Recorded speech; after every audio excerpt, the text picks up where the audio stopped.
Hi, I'm Michelle Malik, and you're watching Indus Special. Now, according to a joint statement released by UNICEF and the International Labour Organization, millions of more children are at risk of being pushed into child labour due to the COVID-19 crisis. This will happen after a first time in 20 years of progress. Human rights activists around the world have been fighting against child labor for decades. But how more difficult will the fight get with these turbulent times? Let's discuss this further. Joining us for the conversation is Professor Sunga, who's a well-known professor of international human rights law and international humanitarian law. He joins us from Rome. Also joining us for this conversation is Mr. Benjamin Smith, who's a senior officer for corporate social responsibility and child labor specialist at International Labour Organization. He joins us from Greeley. Thank you both for joining us and welcome to the show. Mr. Smith, I'd like to begin with you. Now, when we talk about this figure, 2 million more children being pushed into child labor, it's a massive number. Can you just explain to us how that estimate has come into being? First of all, I'd like to say that we're starting from a place where there are still 152 million children in child labor, according to our estimates before the pandemic. So there really is a very big risk that for the first time in 20 years, we're going to see an increase. So globally, the numbers of children in child labor have declined by almost 100 million since we started measuring 20 years ago. So this very positive trend and progress in eliminating child labor could very well be reversed. We'll have quantitative estimates of by how much in next year when we do our next global estimate. So right now, the report that we put out really sounds an alarm and is a call for a strong response to prevent the worst from happening. Right. And of course, the sort is in order is to create that alarm for countries to take that preemptive action in order to prevent that from actually getting as bad as it's being reported.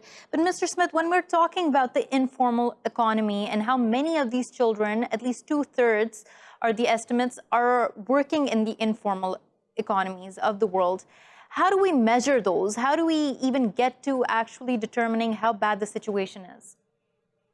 Yes, well, you put your finger on the problem, really, that the vast majority of child labor does occur in the informal economy. It occurs amongst populations that are most vulnerable to COVID-19, in fact. So informal economy workers, migrants, persons with disabilities, people on the move, internally displaced people, ethnic minorities, marginalized groups. So these are the groups that are least likely to be able to practice social distancing and have access to hand washing, sanitation facilities, and proper health care. So it's really an acute problem and kind of a double threat that is faced by these populations. So the informal economy has seen their incomes drop by over 60% just in the first month of this pandemic, according to ILO estimates. So you can see, and it's quite intuitive, that with increased poverty, with the interruption to education, that children are at risk of child labor as never before, probably. Right.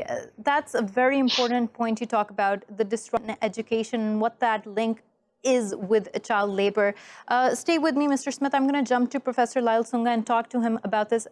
Professor Sunga, just in South Asia alone, it's estimated that many more children will join the already 32 million children who are out of school because of this pandemic. Can you tell us the link between being out of school and being more vulnerable to being exploited by various groups, various other employers, especially in the informal sector?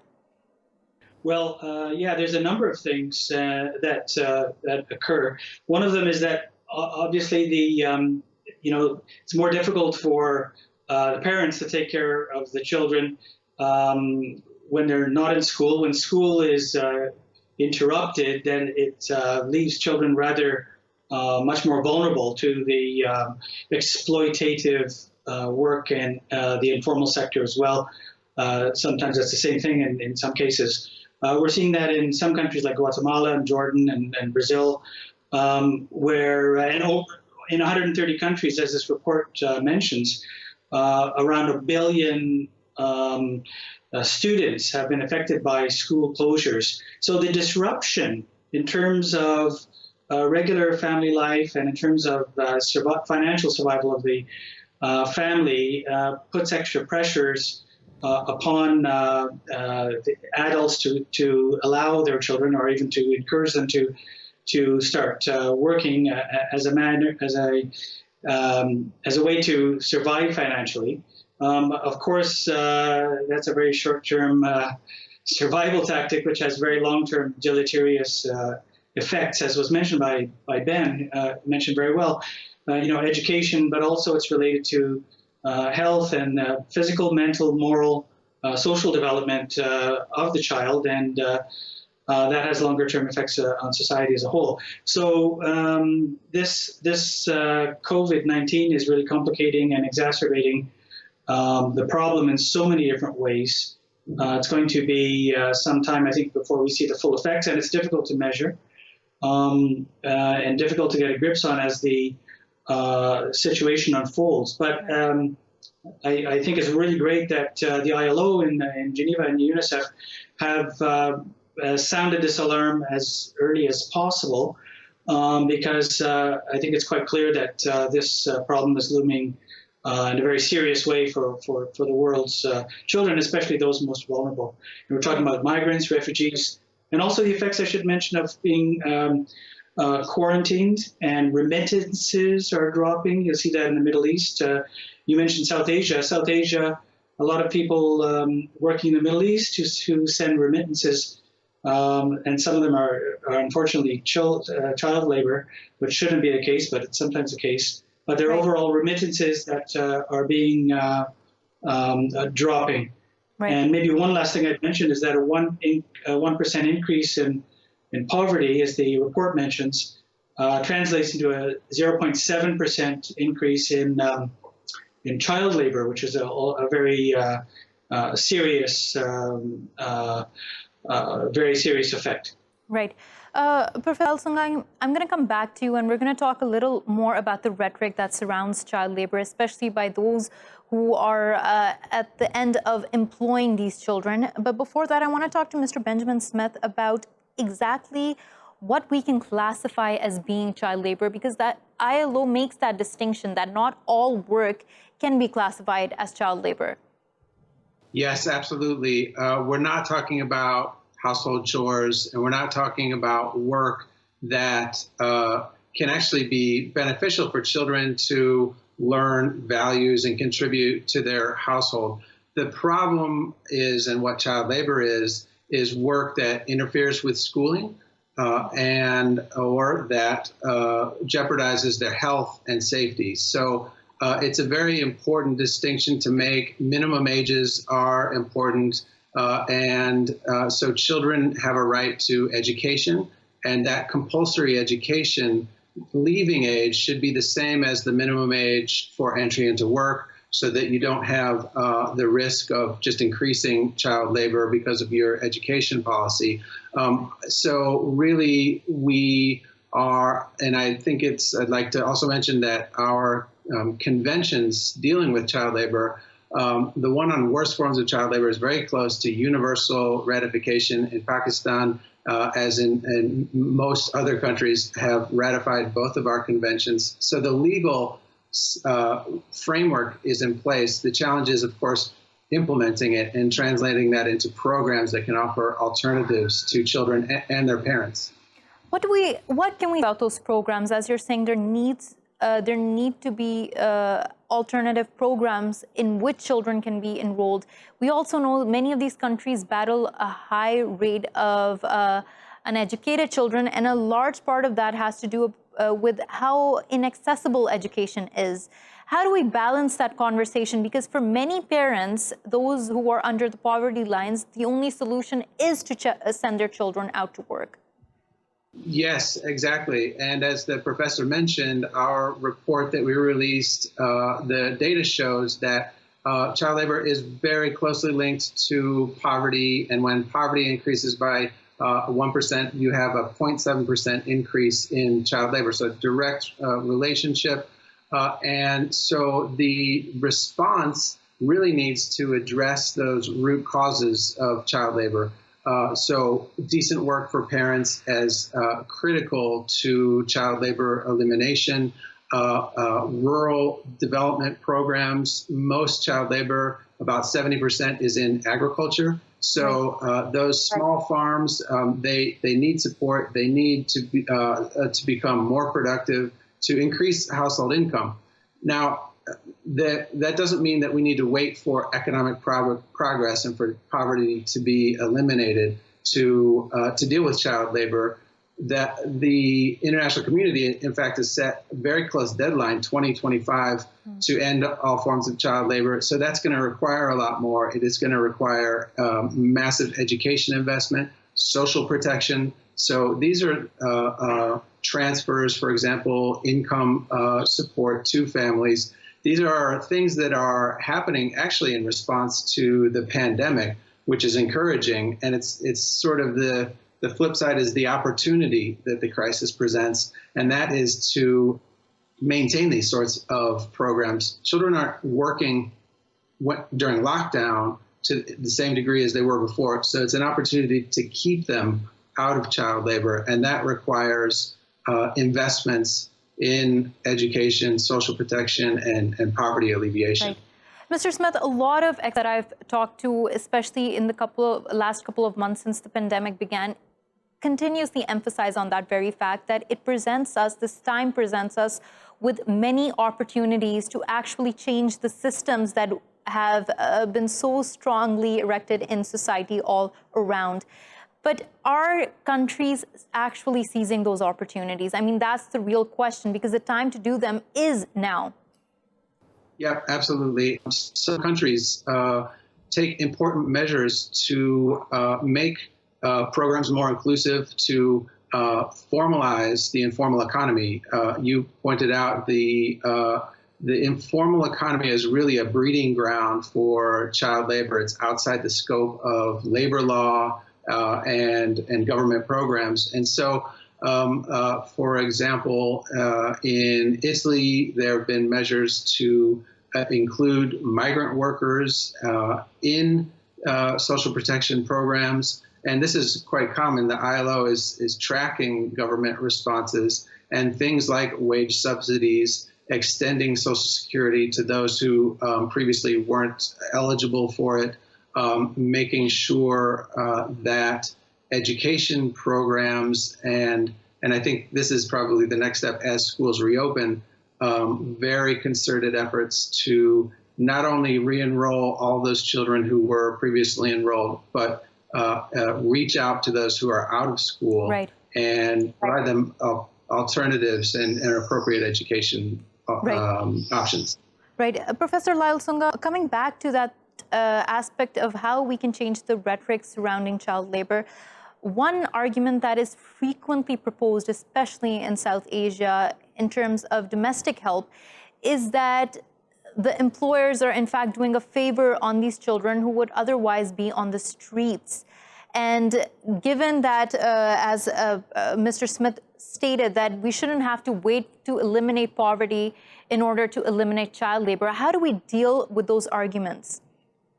Well, I just reiterate what Ben said, I think, very well, which is that there's a big difference between household chores or a few hours per week, which can help out in some, or in working in family businesses. And the ILO actually has dealt with that issue and distinguishes quite well between this kind of informal work in a very limited fashion, and the kind of work that actually is harmful for the health of the child, or which, most importantly, interferes with the right to education.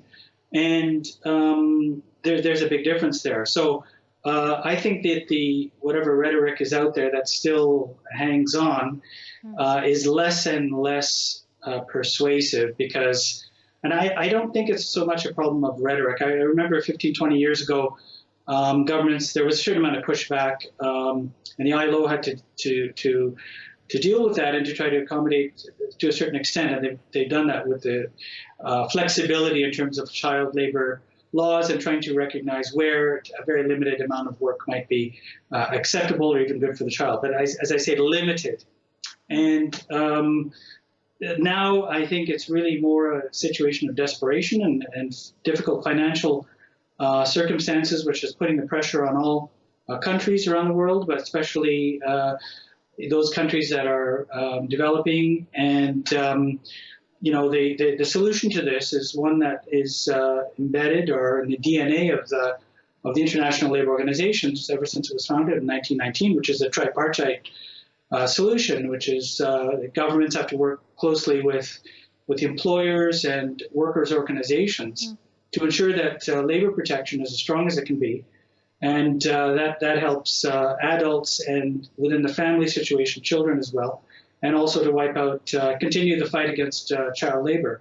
So I'm not sure that the rhetoric is really as strong as it used to be. I think most governments, at least formally and more in implementation, have recognized that child labor is a bad thing, and that's why we saw so much progress. Since 2000, right. About 94 million. Professor Sunga, I want to just, sorry to interrupt there, but I just want to give an example of where I'm heading with this, which is a month back, an 8-year-old girl was killed. Domestic help was killed because her employers caught her opening a cage to release 2 parrots. This happened in Pakistan, and it shocked the country, but what was stated after it was this is not new. This has happened many times around. And it continues to be a problem because those who employ these children believe that they are doing a favor for them. They're taking them off the streets. They're taking them away from dangerous situations otherwise. But these children are still vulnerable in their homes. That's exactly the type of conversation I'd like for you to give your opinion on.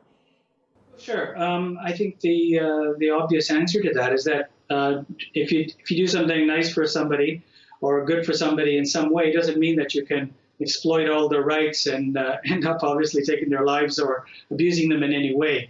So for me, it's a very transparent and argument that doesn't hold any water. And I wonder whether people even who make those arguments really believe them. It sounds to me like empty justifications. Right. And if we go back to, basically the UN Convention on the Rights of the Child, and or as Benjamin was alluding to, the ILO Convention 182 on worst forms of exploitation of child labor, you see that these conventions, which are universally ratified, almost. Are aimed, and they do register governments' recognition that they have to do better. Right. Now, what you're talking about is still important because at let's say, the village level or in rural areas, many times, people do still use these arguments, and for that we need public campaigns, awareness programs, and in the school system, right. as well as labor inspection and all the whole raft of government action to stigmatize child labor and to make sure that it doesn't come back as the pernicious, right. Pernicious phenomenon. Professor Sunga, stay with me. I'm going to jump to Mr. Smith on that point. Mr. Smith, what can we do for that greater community engagement where child labor in the communities that it still remains to be so pervasive? How can organizations work to bring about that awareness? Because it seems like everyone knows that it is wrong, and yet it continues to persist as a problem. What more can we do in terms of awareness? Yes, so I think Professor Sunga put it very well in pointing to the importance of awareness raising campaigns. The messaging has to be attuned to the realities that families face. A lot of times we find that really raising awareness about the hazards of child labor can be very effective. Parents don't necessarily know the risks that are faced when children, for example, use household cleaning products that are perhaps toxic, or pesticides. So it's important to remember that children's bodies are very susceptible, unlike adults, to these things. And with knowledge comes, the ability and that motivation to protect children and to ensure that they can learn skills, but in the proper way, without jeopardizing their health or safety, and without jeopardizing their compulsory education. So I think awareness raising campaigns, absolutely, but it can't be, we're going to come in and throw parents in prison for, being in dire economic straits that they find themselves, that prompts so much of the child labor problem. It has to be, as I say, sensitive to those considerations, and really go hand in hand with alternatives, economic alternatives particularly. Right. This is such an interesting conversation, but we're going to have to end it here. Thank you so much, Mr. Benjamin Smith, for joining us from Relief, Professor Lyle Sunga for joining us from Rome. We're going to go for a short break, but when we come back, we discuss what we know about the impact of video games on the mind. Stay with us.